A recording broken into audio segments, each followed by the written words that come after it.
Well, we're coming to the last weekend of Pride Month, which is June, and for the grand finale, the big weekend, cities across the country are preparing to host Pride parades. Toronto's is the largest in the country, the second biggest Pride parade in the world, and it attracts millions of people to the city.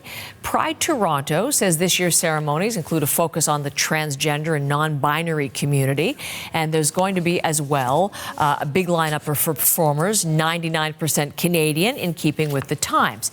Now, one of the things that also is happening, going to be screened all across this country for Pride weekend, is the screening of a new documentary called Parade, Queer Acts of Love and Resistance. It premiered last night. As I say, it's going to be shown through the weekend. One venue in particular is the Canadian Museum for Human Rights, which is in the hometown of the documentarian who is with me this morning. And we get to say good morning and welcome to Noam Gonick. Welcome to our program, Noam, and thanks for taking us outside with the museum right there in the background. Good morning, Heather. So the premiere was last night. How did it go, and what was the audience response? Well, it's been incredible. I think that people don't really know our own history.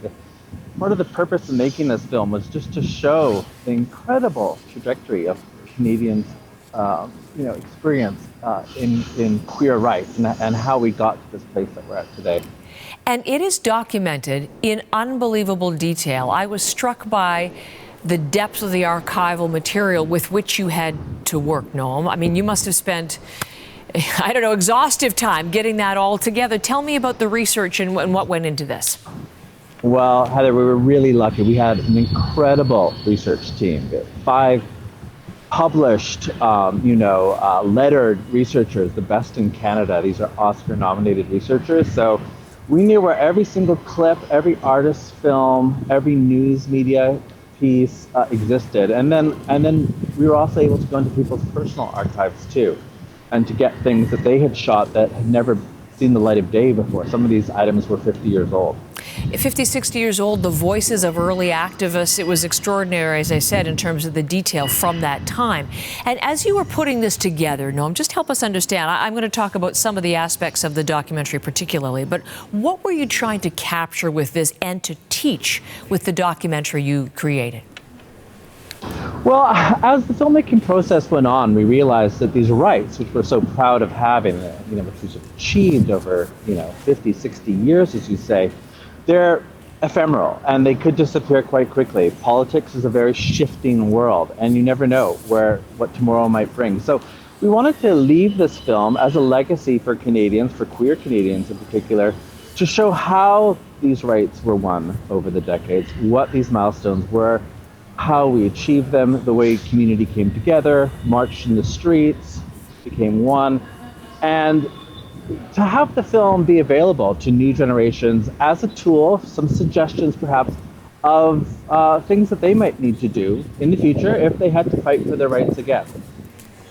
So when you mention milestones and the impacts of those, I mean, it's an hour-and-a-half documentary. We can't get into everything, but I was struck by the impact of Anita Bryant's visit to Canada, of AIDS on Canadians and on the whole view toward homosexuals, lesbians in Canada, police and their role, raids, and then as that shifted and they actually began to participate in Pride parades. These are all key things that stood out for me.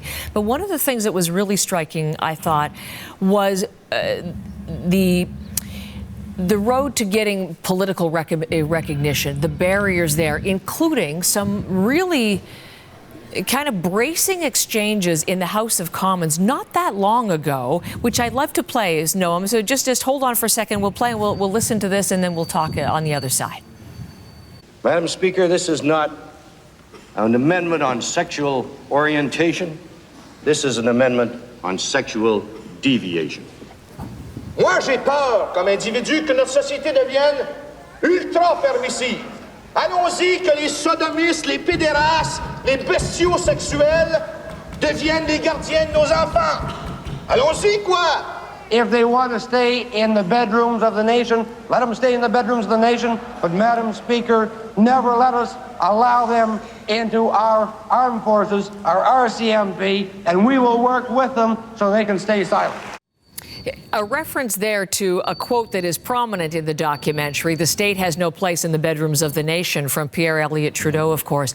But listening, even as the person who put that all together, to listen to that kind of discourse in the House of Commons, just tell us what that was speaking to and how it makes you feel to hear that.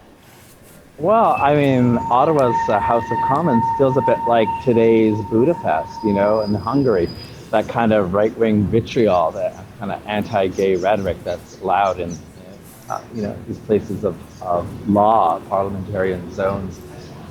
It's incredible that someone like Sven Robinson stood up in the face of all that homophobia, that kind of bullying, nasty, filibustering place, and tried to make amendments to protect our rights when these kinds of things weren't spoken aloud.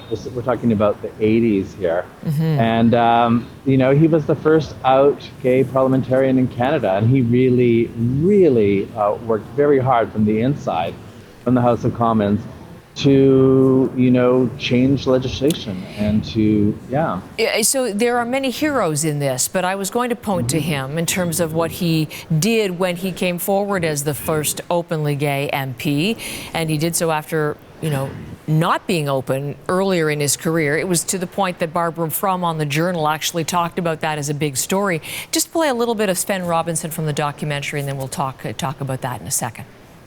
And I went to the Prime Minister then, Brian Mulroney, and I said, look, you're going to hold hearings on this section.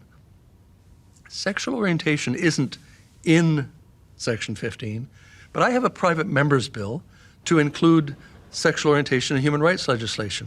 I want you to let the committee, as part of its hearings across the country, deal with the issue of sexual orientation as well. On March 4th of 1986, John Crosbie stood up in the House of Commons and said the government accepts the recommendations of the committee. And there is John Crosbie from the documentary doing just that. So it's interesting. I mean, the documentary talks about how Quebec really led the way, and then in 1986, the federal government did. And that was the first country in the world to do that. So Canada, as great as the challenges have been, has been in the van on this, hasn't it, Noah? Mm-hmm. Mm-hmm. And isn't it incredible to think that that was a conservative federal government at the time? John Crosbie, he was not part of the NDP, and they moved that legislation in 1986. And I think that Mulroney, whatever you want to say, I mean, he was actually incredibly important in the gay rights legacy. As a prime minister, he had a gay brother, and he was very open to hearing about it in the 80s, a time when, most prime ministers would say, previous prime ministers, liberal ones included, they put in things like the fruit machine to try to test gays and root them out of the civil service. So I think the Conservatives can be commended for that.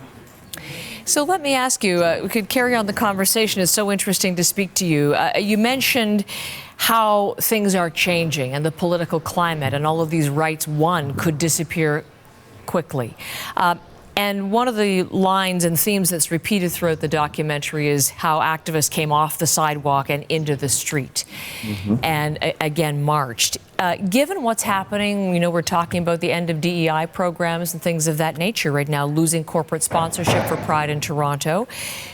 Is it the time for that kind of activism again? And is your documentary speaking to that as well? Well, the documentary is really dedicated to the people in the past, but also here and now and in the future, who will get off the sidewalk and step into the street and march together. And I think what I learned making the film is that's how you really change things.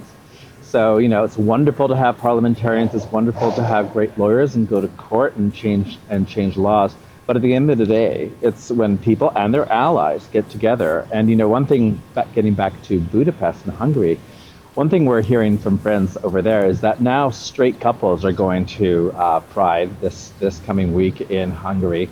It's been made illegal by the government, but we're getting old straight couples who are like, I'm going to go to my first Pride because I don't like what's going on here. So that's something that Parade really taught me, is that if we come together and get into the streets, stand up for what we believe in, there is a certain kind of community magic that can happen. Well, the last message, the last quote in the movie is peace, love, and respect. That's the message at the conclusion of the documentary, and that is woven through.